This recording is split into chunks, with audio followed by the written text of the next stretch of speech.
మొదటి సంఘం పేరేమిటో చెప్పగలరా? ఎఫెసు సంఘం. మొదటి సంఘం పేరేమిటి? ఎఫెసు సంఘం. రెండవ సంఘము పేరు స్ఫుర్ణ సంఘము. మూడవ సంఘము పేరు పెర్గెము సంఘము. నాలుగవ సంఘము పేరు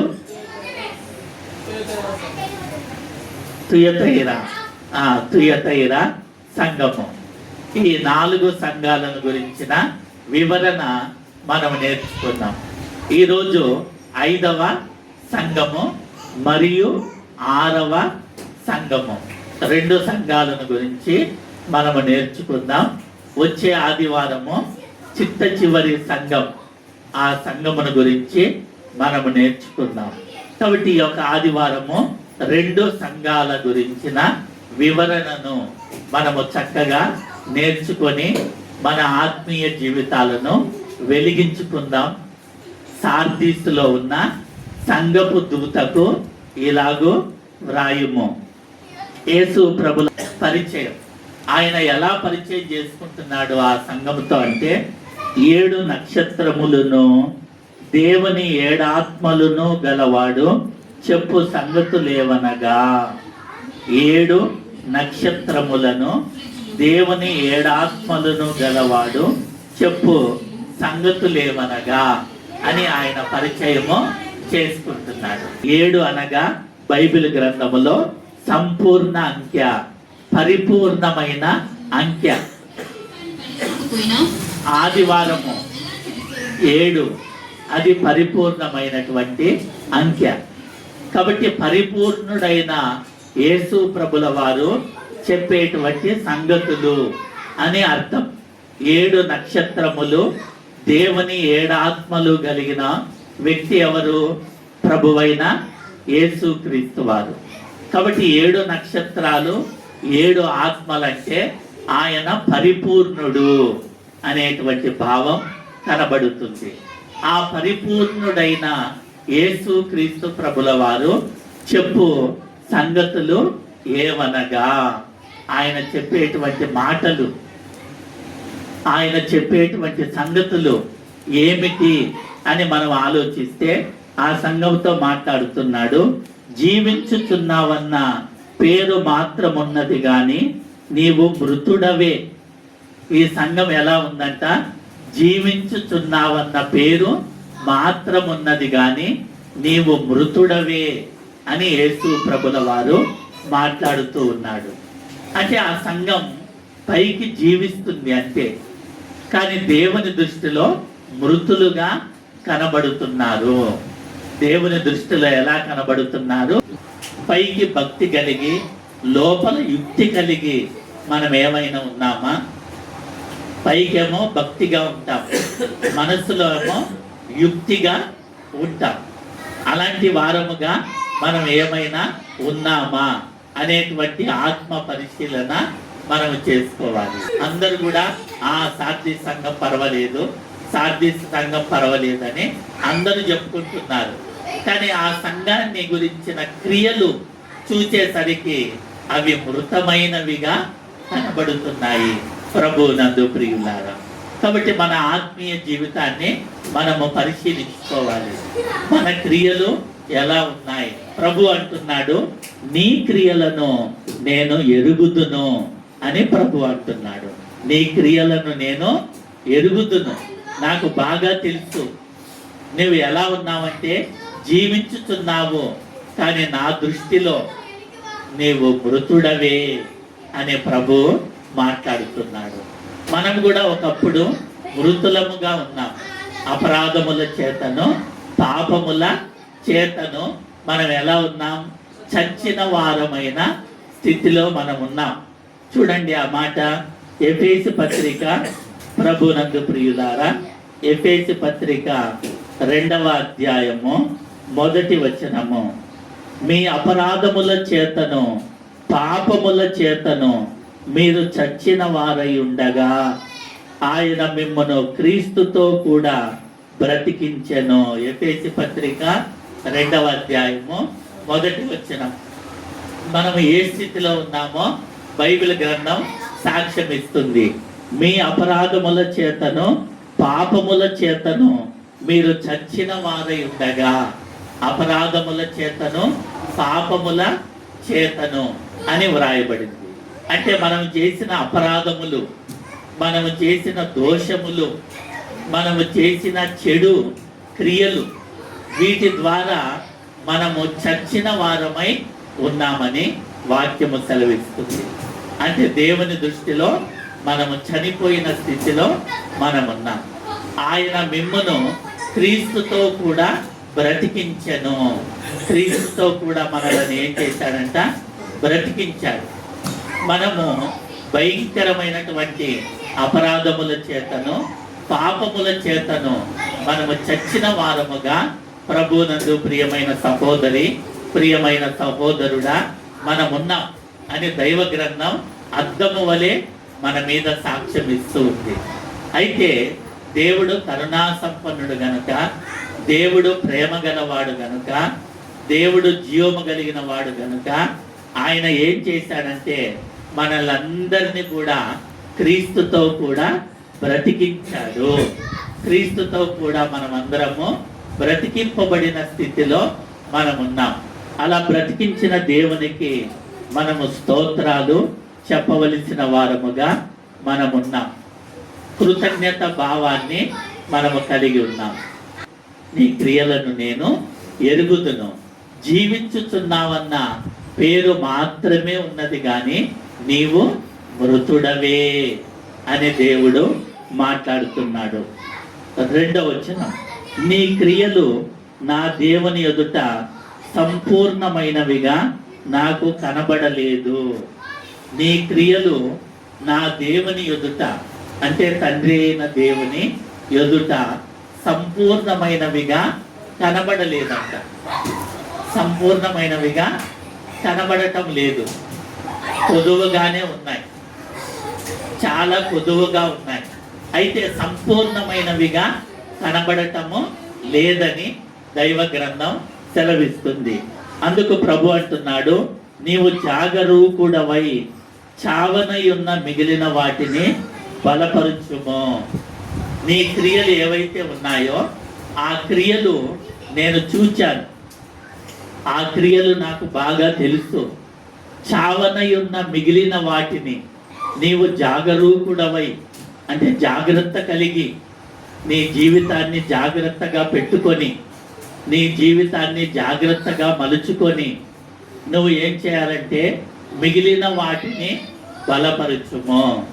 అంటే ఇంకా కొన్ని క్రియలు నీలో ఉన్నాయి, అవి డెడ్ కాకుండా, ఆ క్రియలు అనేటువంటివి చనిపోకుండా వాటిని నువ్వు ఏం చేయాలా?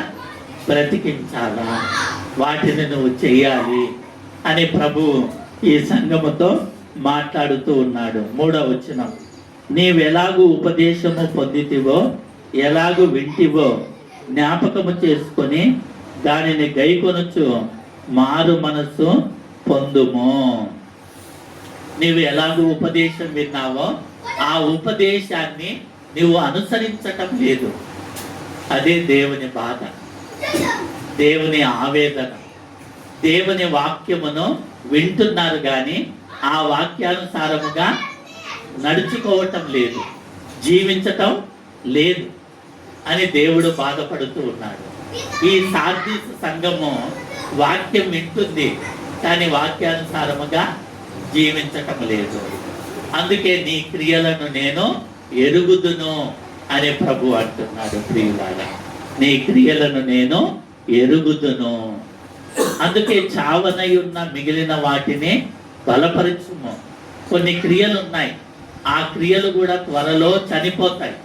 అయితే చనిపోక ముందు నువ్వు వాటిని ఏం చేయాలా? బలపరుచుకోవాలి, వాటి యందు శ్రద్ధ నిలపాలి. అలా ఉండాలంటే నా వాక్యమును అనుసరించి మారు మనస్సు పొందాలి అని యేసు ప్రభుల వారు హెచ్చరికను ఆయన చేస్తున్నాడు. అంటే మారు మనస్సు పొందమంటున్నాడు. ఏం పొందాలి? మారు మనస్సు అనేటువంటిది పొందాలి. ఆ మారు మనస్సు పొందినప్పుడు ఆ క్రియలు అనేటువంటివి మనం చక్కగా చేయగలం. మారు మనస్సు పొందనప్పుడు ఆ క్రియలు మనము చేయలేము ప్రియులారా, ఆ క్రియలు చేయలేము. అందుకే నీవు జాగరూకుడవై, జాగ్రత్త కలిగి, బహు వివేకము కలిగి, బహు శ్రద్ధ కలిగి నీవు ఆ క్రియలను పాటించాలి అని యేసు ప్రభుల వారు ఆ సంఘానికి హెచ్చరికలు ఆయన చేస్తున్నాడని వాక్యములో మనము చూడగలం. ఇవన్నీ హెచ్చరికలు ఆయన చేస్తున్నాడు. మరి ఒక మాటను మనం చూసినట్లయితే, నీవు జాగరూకుడవై ఉండని ఎడల నేను దొంగ వలె వచ్చేదను, ఏ గడియను నీ మీదికి వచ్చేదనో నీకు తెలియదు. నీవు జాగరూకుడవు కాకపోతే నేను ఎలా వస్తాను?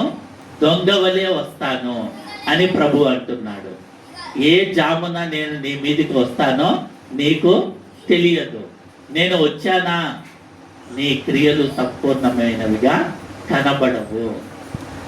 అందుకు శిక్ష అనేటువంటిది నీకు ఉంటుంది. ప్రభు వస్తే ఆ సంఘానికి శిక్ష అనేటువంటిది ఉంటుంది. కాబట్టి నేను దొంగ వలె వస్తాను అని ప్రభు అంటున్నాడు. యేసు ప్రభుల వారు రెండవ రాకడలో ఎలా వస్తాడు? దొంగ వలె ఆయన రాబోతున్నాడు.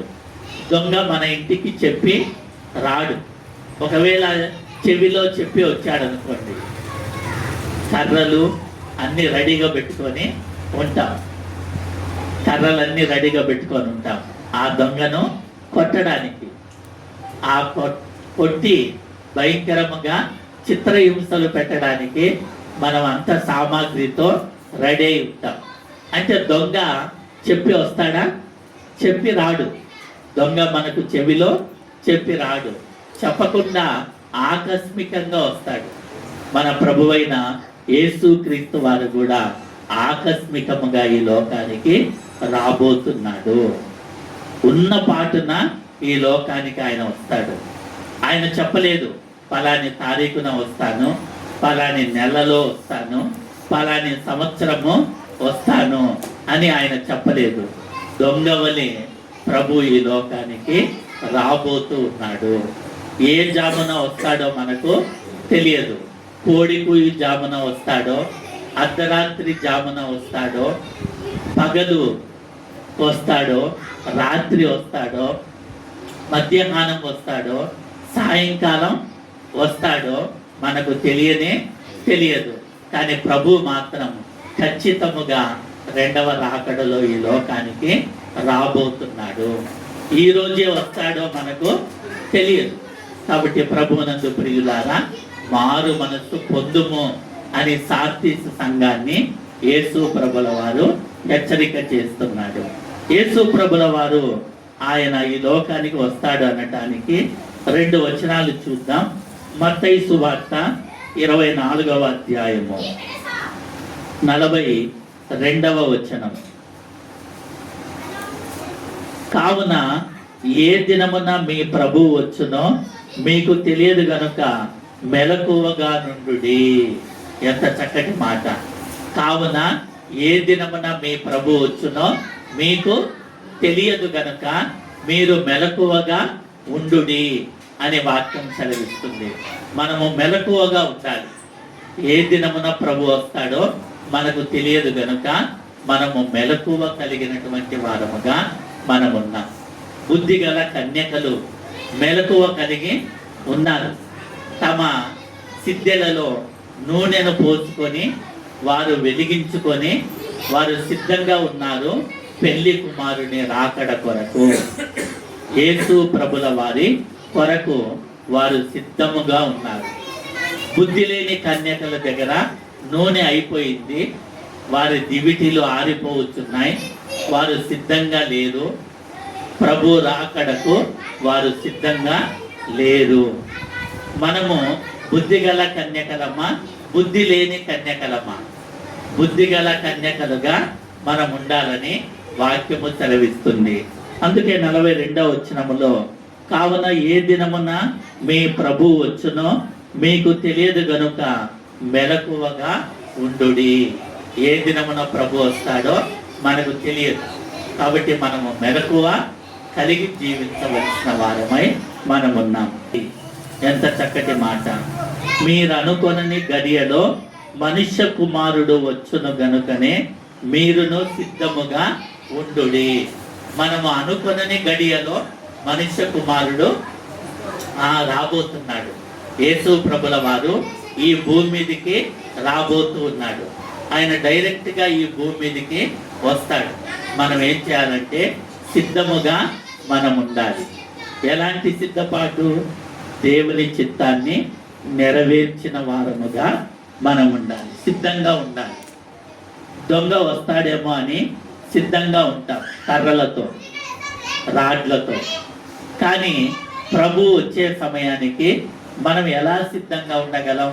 వాక్యాన్ని నేర్చుకుంటూ, ప్రార్థన జీవితం కలిగి ఉంటూ, పాటలతో దేవుని స్తుతిస్తూ, సువార్తను ప్రకటిస్తూ, ఆత్మలను రక్షిస్తూ, మనము పడిపోకుండా, మనము త్రొట్టిల్లకుండా, మనము జారిపోకుండా మనం ఏం చేయాలి? సిద్ధముగా ఉండాలి. అప్పుడు ప్రభు దృష్టిలో మనం ఎలాంటి వారమో పరలోకానికి అర్హులముగా మనము కనబడతాం. కాబట్టి మనం సిద్ధంగా ఉండాలి. ఆయన ఎప్పుడో వస్తాడులే, అప్పుడు చూసుకోవచ్చు అని చాలా మంది నెగ్లెక్ట్గా ఉన్నారు. ప్రస్తుతం ప్రపంచంలో చాలా మంది నెగ్లెక్ట్గా ఉన్నారు. 2025 సంవత్సరాలు కావస్తుంది. ఎప్పుడో ప్రభు మొదటి శతాబ్దంలో ఆయన వస్తాను అన్నాడు. కానీ ఇప్పుడు చూస్తే 2025 సంవత్సరాలు అయింది.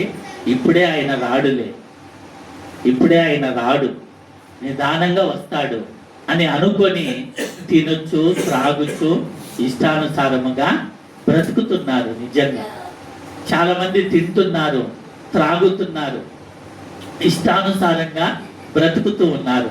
యేసు ప్రభు రాడనుకొని చాలా నిర్లక్ష్య స్వభావం అనేటువంటిది చాలా మందిలో ఉంది. కానీ ఈ 2 వచనాలు ఏం చెప్తున్నాయి? మీరు అనుకోనని గడియలో ప్రభు వస్తాడు. ఇంత మునుపు అమెరికా దేశంలో యేసు ప్రభు రేపు వస్తాడు, ఈ రోజే మనమంతా బాగా ఎంజాయ్ చేయాలి, బాగా తినాలి, బాగా త్రాగాలి అని వాళ్ళందరూ కూడా అమెరికా దేశంలో కొన్ని సంవత్సరాల క్రితం ఇది జరిగింది.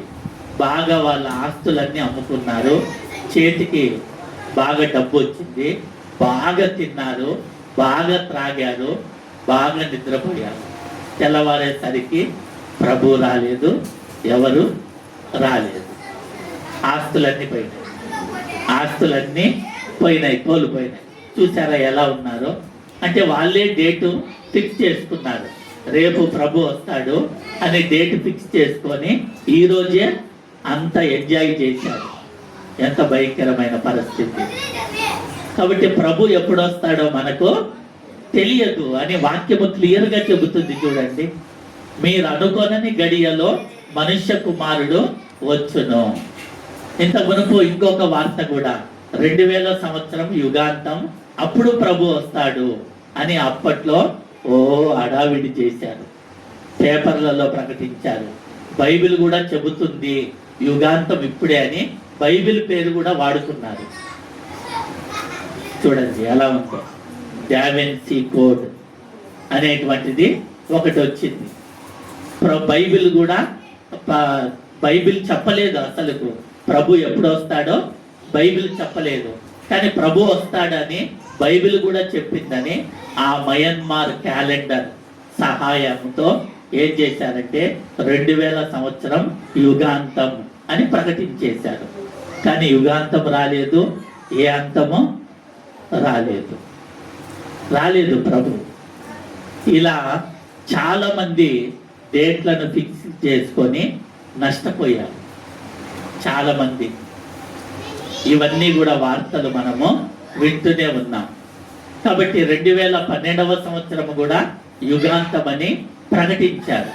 2012వ సంవత్సరం యుగాంతము అని ప్రకటించారు. కానీ ప్రభు రాలేదు.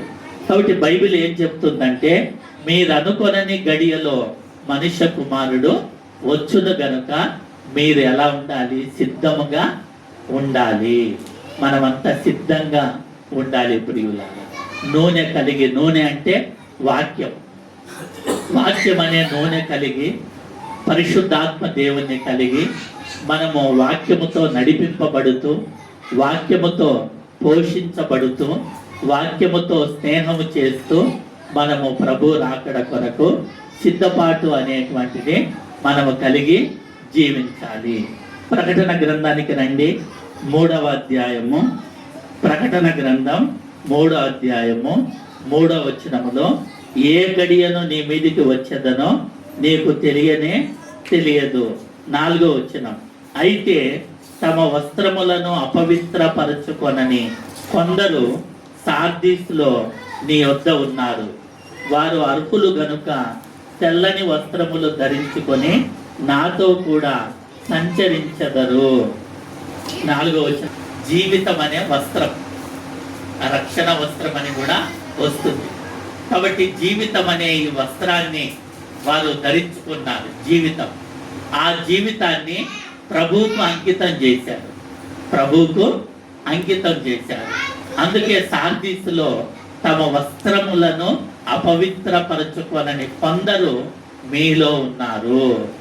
కాబట్టి వస్త్రములను అపవిత్రపరచుకొనని కొందరు అంటే వారి జీవితాలు పాడు కాకుండా, వారి జీవితాలు నాశనము కాకుండా వారు కాపాడుకున్నారు.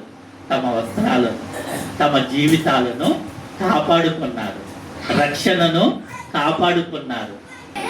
అందుకే చెబుతూ ఉన్నాడు, వారు అర్హులు గనుక తెల్లని వస్త్రములు ధరించుకొని నాతో కూడా సంచరించెదరు. 5వ వచనం, జయించువాడు అలాగున్న తెల్లని వస్త్రములు ధరించుకొనును.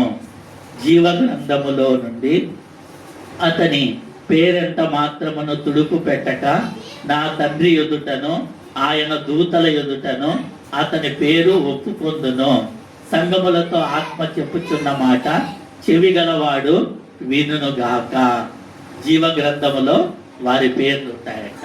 దేవునికి స్తోత్రము కలుగును గాక. ఎంత చక్కటి మాట చూడండి. అంటే జయించే వారి పేర్లు ఎక్కడుంటాయి? జీవ గ్రంథములో. పరిశుద్ధమైన జీవితం, పవిత్రమైన జీవితం, నీతి కలిగిన జీవితం ఎవరైతే కలిగి ఉంటారో వారి పేర్లు ఆ జీవ గ్రంథములో వ్రాయబడి ఉంటాయి. ఆ పేరును తుడుపు పెట్టక అన్నాడు ప్రభు. అంటే పేర్లు అక్కడ లెక్కించబడుతూ ఉంటాయి. అవసరాన్ని బట్టి తుడుపు పెట్టే అవసరత కూడా ఉంటుంది. తుడిచేస్తాడు. ఇప్పుడు సార్దీస్ సంఘములో దేవుని కోసం బ్రతికినటువంటి వారి పేర్లు ఆయన తీసేస్తాడు. కానీ కొంతమంది పేర్లు ఉన్నాయంట, వాటిని ఒప్పుకొందును అని ప్రభువు అంటున్నాడు. దేవుని ఎదుట ఒప్పుకొందును అని ప్రభు అంటున్నాడు. అంటే ఆయన వారు ఎవరో ఆయనకు బాగా తెలుసు. కాబట్టి వారి పేర్లు జీవ గ్రంథములో ఉన్నాయి. ఆ జీవ గ్రంథములో ఉన్న పేర్లు నేను తుడుపు పెట్టక ఏం చేస్తాను? నేను ఆయన నా తండ్రి ఎదుటను ఆయన దూతల ఎదుటను అతని పేరు ఒప్పుకొందును. తండ్రి అయిన దేవుని ఎదుట, దూతల ఎదుట ఆ పేరును ఒప్పుకుంటాడంట. నిజంగా ఇతడు నన్ను అనుసరించాడు, నన్ను ప్రేమించాడు, నా కోసం బ్రతికాడు తండ్రి అని తండ్రి అయిన దేవునికి చెబుతాడు యేసు ప్రభుల వారు. దూతల ఎదుట కూడా ఒప్పుకుంటాడని వాక్యము సెలవిస్తుంది. సంఘములతో ఆత్మ చెప్పుచున్న మాట చెవిగలవాడు వినుగాక. సంఘములతో ఆత్మ చెప్పుచున్న మాట చెవిగలవాడు వినుగాక. మనకు చెవులు ఉన్నాయి కదా, మనం వింటున్నాము కదా అనుకోవచ్చు. కానీ దేవుడు ఎందుకు చెవిగలవాడు వినుగాక అంటున్నాడు అంటే గ్రహించటం లేదు. అది దేవుని బాధ. వింటున్నారు కానీ గ్రహించటం లేదు, పాటించటం లేదు. అందుకే సంఘములతో ఆత్మ చెప్పుచున్న మాట చెవిగలవాడు వినుగాక. చెవులు ఉన్నాయి కాబట్టి వింటున్నాం అని మనం అనుకోకూడదు.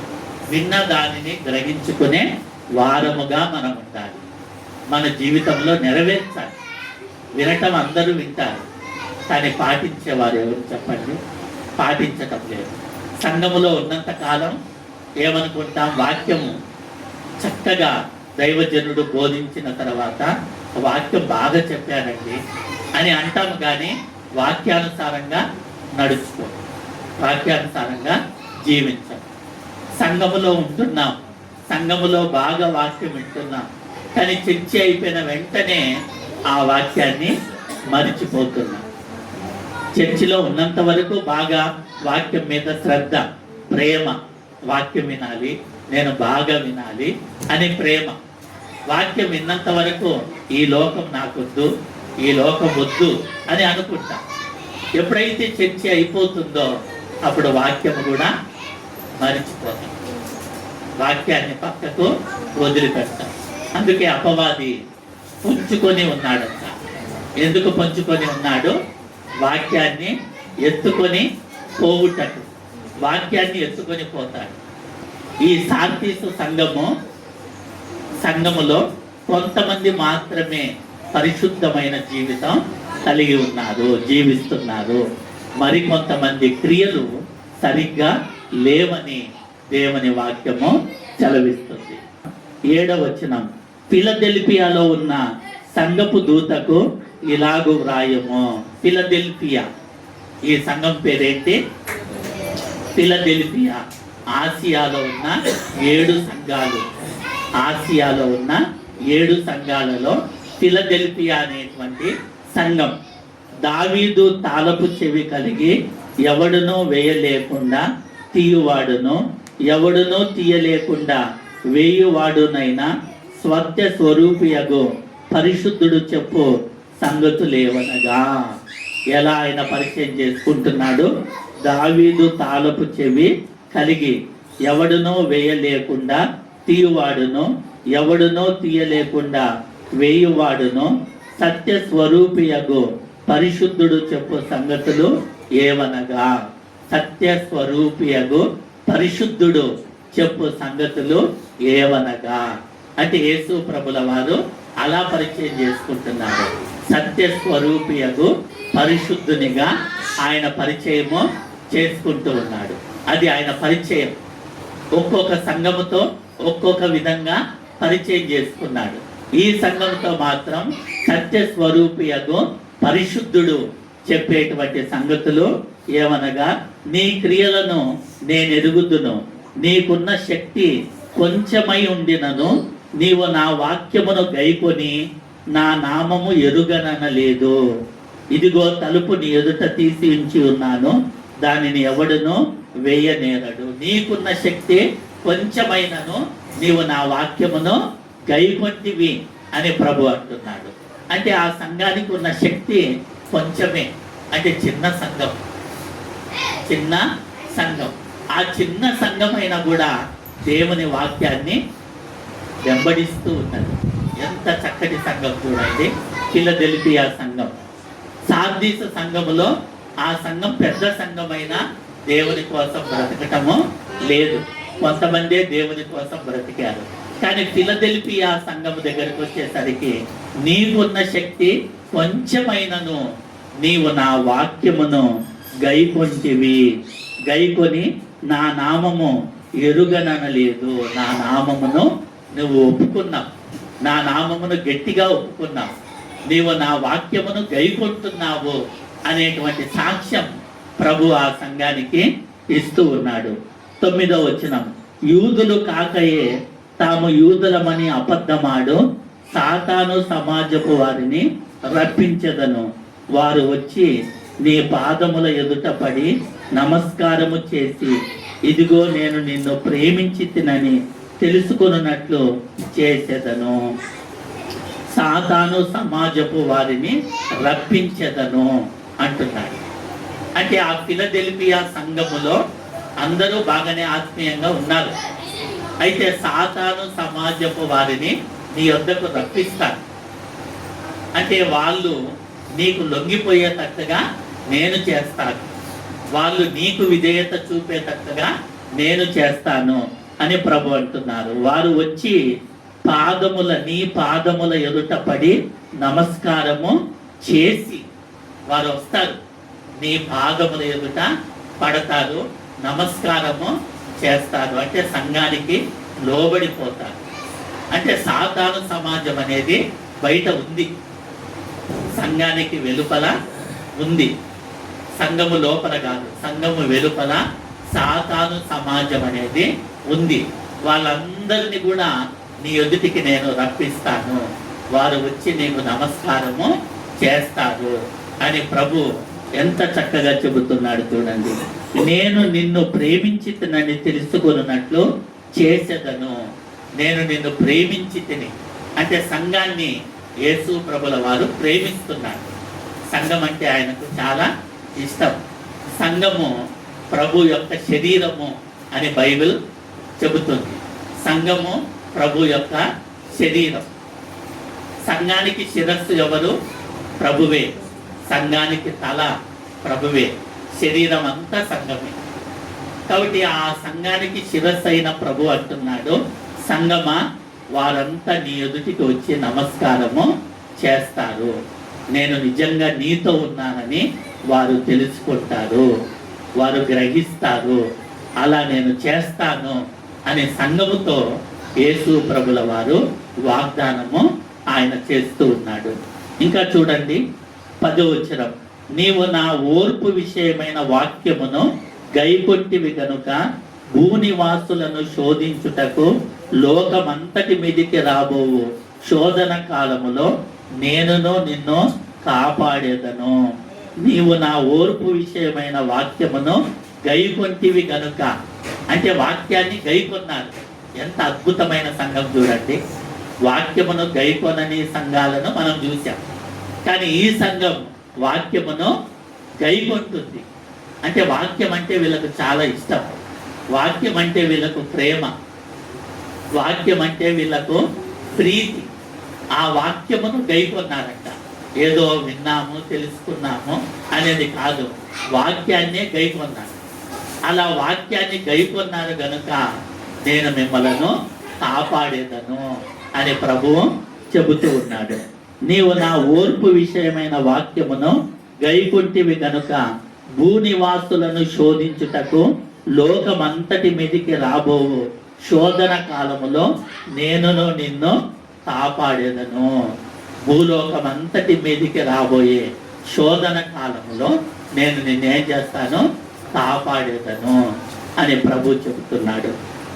11వ వచనం, నేను త్వరగా వచ్చుచున్నాను, ఎవడును నీ కిరీటమున అపహరింపకుండునట్లు నీకు కలిగిన దానిని గట్టిగా పట్టుకొనము. నేను త్వరగా వచ్చుచున్నాను. ఇక్కడ కూడా ప్రభు చెప్పాడు, ఆయన త్వరగా రాబోతున్నాడు. ఎందుకు ఇంకా రాలేదు? ఎందుకంటే అనేకులు మారు మనసు పొందాలి, రక్షణ పొందాలి. యేసు ప్రభు నిజమైన దేవుడని, నిజమైన రక్షకుడని తెలుసుకోవాలి.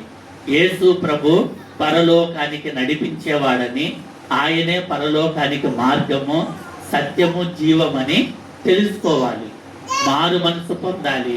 యేసు ప్రభు రక్తము ద్వారా, ఆయన పునరుత్థానం వలన బాప్తిస్మమందు కడుగబడిన స్థితిలో ఉండాలి. తమ ఆత్మలను శుద్ధి చేసుకోవాలి. వాళ్ళు మారు మనసు పొందాలి అనే ఉద్దేశముతో యేసు ప్రభు ఇంకా రాలేదు. ఆయన వస్తాడు, కానీ ఆలస్యం ఎందుకు చేస్తున్నాడంటే ఇంకా ఆయన గురించి తెలుసుకునేవారు అనేక మంది ఉన్నారు. ఇంకా మారు మనసు పొందాలి, రక్షణ పొందాలి. ఆయన రావటం చిటికెలో వస్తాడు, కానీ నరకానికి వెళ్ళేది కోట్ల మంది వెళ్ళిపోతారు. కోట్ల మంది. ప్రపంచ జనాభా ఎంత? 850 కోట్ల మంది. అందులో క్రైస్తవులు 300 కోట్ల మందికి పైగానే ఉన్నారు. మిగిలిన 400 కోట్ల మంది ప్రజలు రక్షణ పొందకుండా ఉన్నారు. వాళ్ళందరూ రక్షణ పొందాలి, అందుకే ఆలస్యము చేస్తున్నాడని బైబిల్ గ్రంథం సాక్ష్యం ఇస్తుంది. ఆయన రాకడలో ఉన్న ఆలస్యం అదే కారణం. ఆ కారణాన్ని మనం గుర్తించాలి. కానీ చాలా మంది ఆ కారణాన్ని టేకిటీజీగా తీసుకుంటున్నారు. నిర్లక్ష్య వైఖరిని కలిగి ఉన్నారని బైబిల్ గ్రంథం ద్వారా హెచ్చరించాడు. కాబట్టి మనము కూడా ఒక చక్కటి తీర్మానం, దేవా నీ కోసం నేను బ్రతుకుతాను, ఫిలదెల్ఫియా సంఘములాగా నేను ఉంటాను, నేను ఆ సంఘాన్ని పోలి నడుచుకుంటాను అని దేవునితో చక్కటి తీర్మానం మన హృదయంలో మనం తీసుకున్నప్పుడు దేవుడు నిజంగా సంతోషిస్తాడు, ఆనందిస్తాడు. ఇప్పటికైనా నా పిల్లలు మారుతున్నారు అనేటువంటి ఆలోచనలు దేవునికి కలుగుతాయి. దేవుడి మాటలు మనందరి వినికిడిలో, మనస్సులో ఫలింపచేయును గాక. ఆమేన్.